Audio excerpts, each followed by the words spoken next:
Fridays are awesome. I'm Carl Azus. You've heard that some changes are coming to CNN Student News, and you're going to find out exactly what they are later in today's show. This is our last program of 2016, and it starts by taking you back to the war-torn city of Aleppo. It's become a major flashpoint in Syria's brutal 5-year-old civil war. Hundreds of thousands have died since it started. Rebels fighting the Syrian government have ruled eastern Aleppo for 4 years. But in the past 2 weeks, the Syrian regime has made major advances against the rebels, and it's on the brink of controlling all of Aleppo. This would further cement the Syrian government's control of the country. Under a ceasefire agreed to Wednesday night, evacuations for thousands of civilians and rebels are going on in eastern Aleppo, though some international officials say tens of thousands are still trapped there.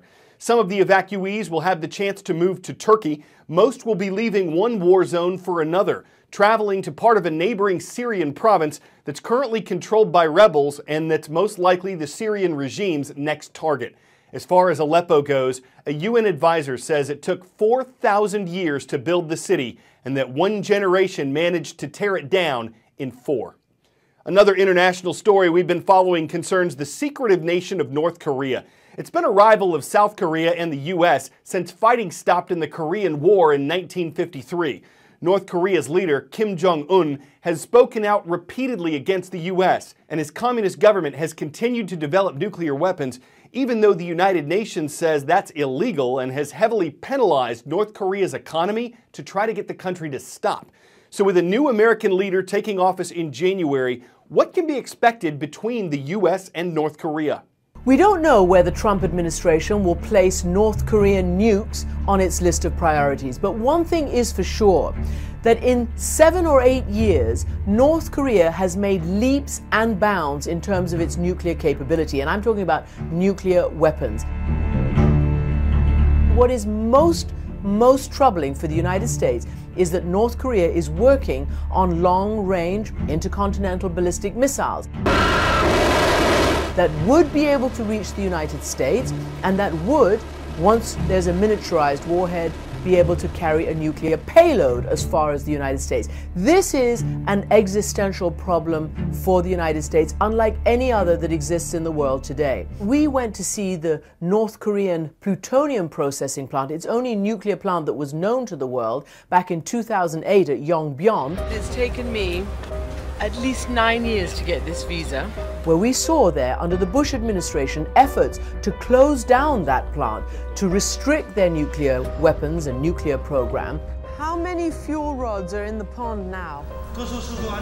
About 1,600. And then we went back a few months later to watch the cooling tower be blown up as a physical demonstration of pulling back on their nuclear program. Everything has changed in the years since then. How will the president deal with it? What are the options? War is not an option, according to all the analysts. You're talking nuclear war if war becomes the option. So far, of course, diplomacy hasn't worked, at least not enough. The US relies on China to try to do its North Korean bidding. China will have to be convinced by the United States that it will, the US, allow, as part of negotiations, the Kim dynasty to survive. That is the most important thing to the Kim dynasty, and for China, it wants that as well because it doesn't want to see destabilization and a whole millions and millions of North Koreans fleeing into China if the whole thing falls apart. And so it's going to take some very creative, out-of-the-box diplomacy that there will be no question of regime change. And therefore, the best one can hope for is some really robust arms control agreement. It's not the kind of record anyone wants to set. The Yahoo technology company announced this week that it suffered what's probably the largest hack ever. To make matters worse, Yahoo says the actual hack occurred in 2013, and internet security experts say that means the hackers had more than 3 years to take advantage of the stolen information before Yahoo knew about it. Analysts say even people who don't have Yahoo email accounts could have had their information stolen, say if they posted pictures on Flickr or played fantasy sports on Yahoo Sports. This is in addition to a separate hack in 2014 that Yahoo announced in September of this year, in which 500 million accounts were hacked. The company says this time more than 1 billion accounts were affected.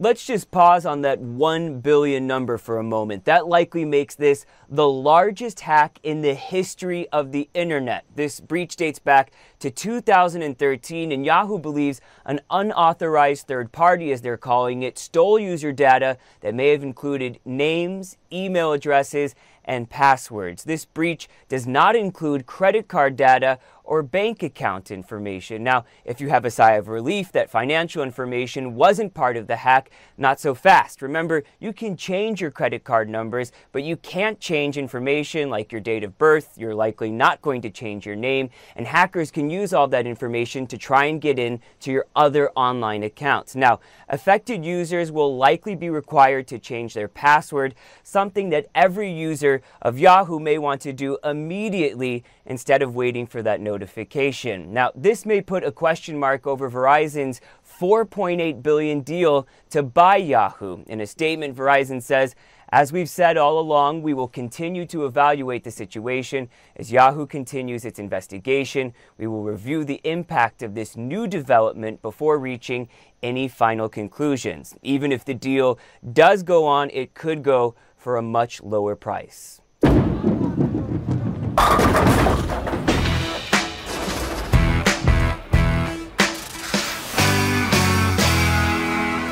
Without further ado, the details. On January 5th, we are going to relaunch with a brand new name. That is going to be CNN 10, as in CNN 10 minutes of awesome. It's everything you love about CNN student news with an incredible new look. It will be 10 minutes long. It will explain global news to a global audience. It will break down complex topics, and yes, there will be puns, and yes, those will be ponderous. Maps, we got them. Friday recaps. You know this, but wait, there's more. To make sure this show is better than ever, we're going to be bringing back some of your old favorites. There will be an interactive trivia segment. There are going to be some sweet random facts. CNN 10, like Fridays, is awesome. It will better serve our growing audience, and yes, I cannot wait to see you on January 5th, 2017. Meantime, check it. This is a sneak peek of what our new animation's going to look like. You're going to love it.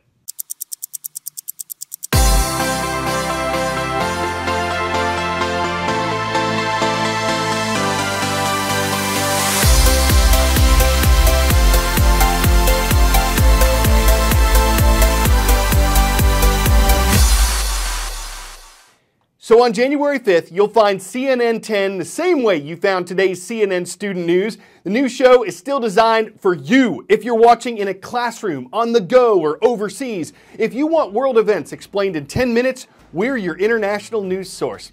And we didn't need to ponder or pontificate whether to repuntroduce our pondering punchlines. The show kind of depunds on them. They couldn't be pun included. We hope you punderstand.